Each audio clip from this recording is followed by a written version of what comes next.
See. On m'a bonnier. Il a gagné. Oh, il prend des matchs complètes de l'Ouest. See, bros, you carry boat now. You go. Oh, the problem. Yeah. I will give you problem.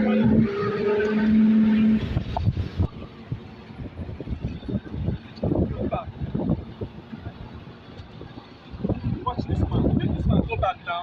Let's go back small. Go back small.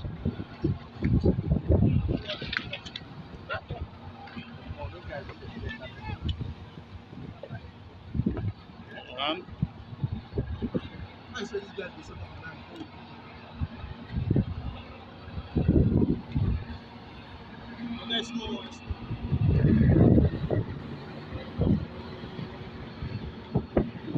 but this guy is a fun you.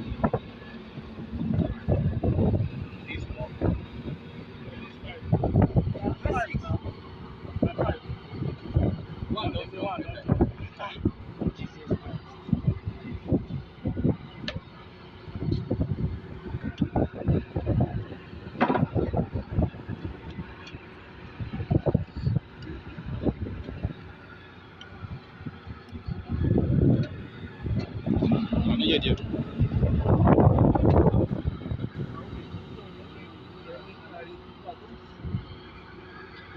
They know how the big enter. So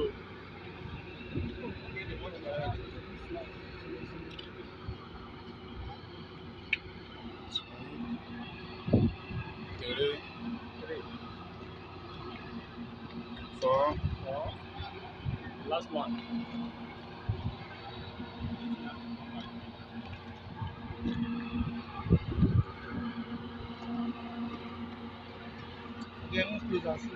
No. Oh, to walk about.